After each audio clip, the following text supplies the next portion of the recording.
नमस्कारम। एक और चीज़ जो मुझे रियलाइज़ हुई मेरा बीएसपी का होमवर्क करते हुए, लिखते लिखते मुझे ये रियलाइज़ हुआ कि ऐसा नहीं है कि आज अचानक से मैं यहाँ आ गई और मेरी लाइफ बदल गई, मैं बदल गई, मैं अचानक से मेरे इश्यूज़ ख़त्म हो गए, मैं एग्रेसिव से शांत हो गई।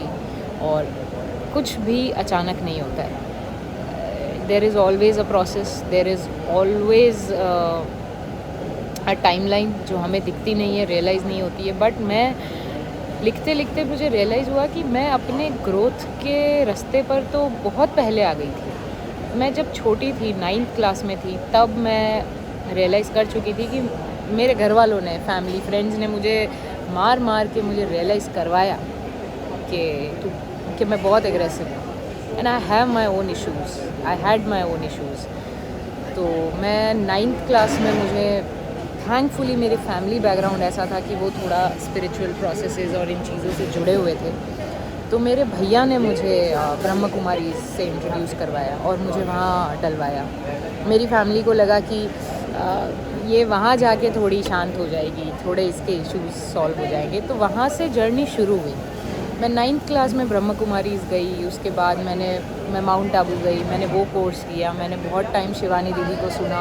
उन्हें सुनते सुनते सुनते चीज़ें बदलने लगी।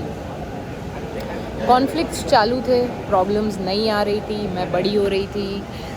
आई was in school, then college. तो सिचुएशंस बदलती जा रही थी, लाइफ का पीक टाइम था और मैं भी बदलती जा रही थी। बट वो एक चीज़ थी कांस्टेंट जो रही, और वो था मेरा ब्रह्म कुमारी से जुड़ना। वहाँ मुझे चीज़ें समझ आने लगी। उसके बाद मैंने आर्ट ऑफ लिविंग कोर्स किया, वो भी मुझे मेरे भैया ने ही करवाया। मैंने सुदर्शन क्रिया सीखी, that was transforming for me. वहाँ से मैंने बहुत कुछ सालों तक मैंने सुदर्शन क्रिया करी।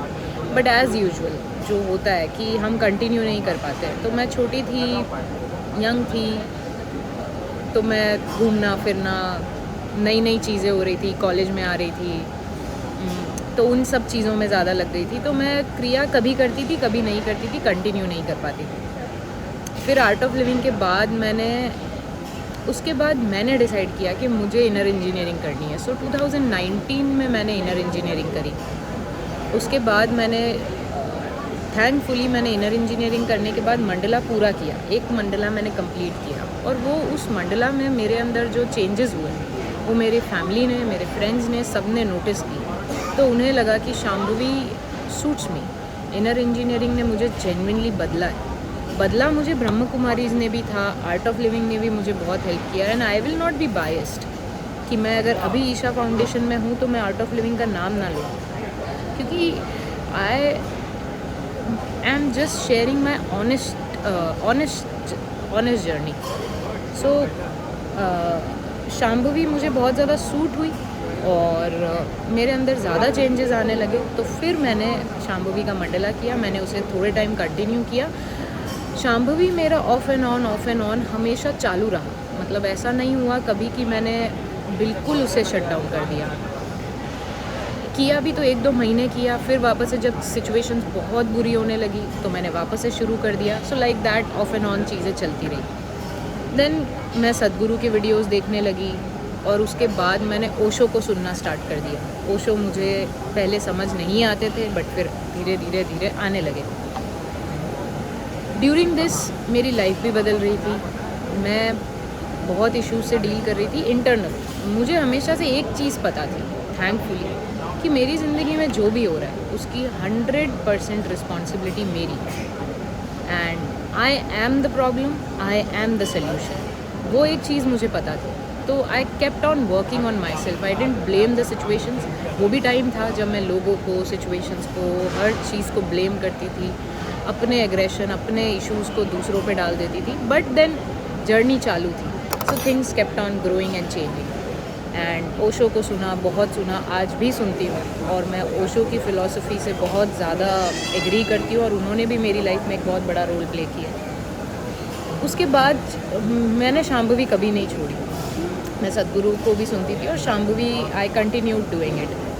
आई kept on reading, listening, conflicts, everything was on.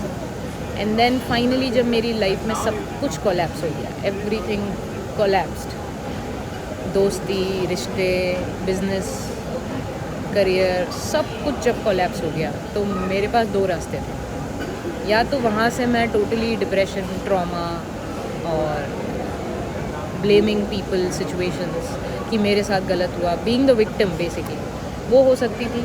या फिर मैं चार्ज ले सकती थी कि जो भी हुआ मैंने किया, मुझे अपने कर्मों का फल मिला है। बिकॉज आपकी ज़िंदगी में आप जहाँ भी हो, यू हैव टू रियलाइज़ कि आप अपने कर्मों की वजह से हो। कितना भी बुरा लगे, कितना भी हार्श लगे, बट यही सच है।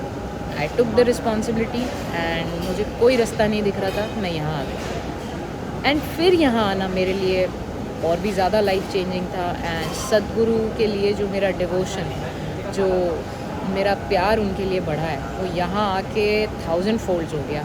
क्योंकि पहले स्केप्टिकल भी थी, बहुत चीज़ें भी कर रही थी, करना ज़रूरी भी है, लेकिन यहाँ आके सद्गुरु के टुवर्ड्स 100% डिवोशन हो गया, क्योंकि मैंने प्रैक्टिकली अपनी लाइफ को एकदम ट्रांसफॉर्म होते हुए देखा।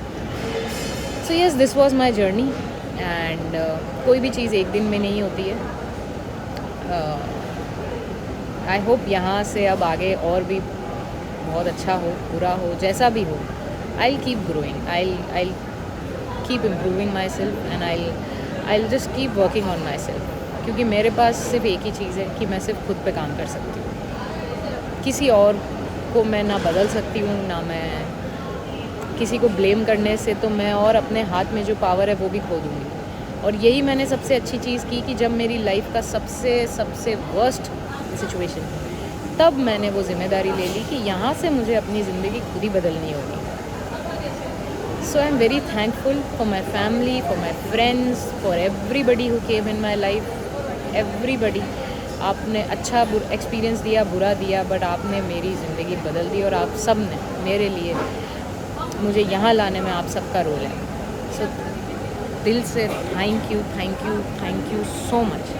And thanks to Brahma Kumaris, thanks to Art of Living, thanks to Shri Shri Ravishankar ji, Guru ji, thanks to Osho, thanks to JK Jiddu Krishnamurti, thanks to Sadhguru, thank you to everybody and thanks to me also कि मैंने ये ग्रोथ के पाथ को छोड़ा नहीं। I thank myself also.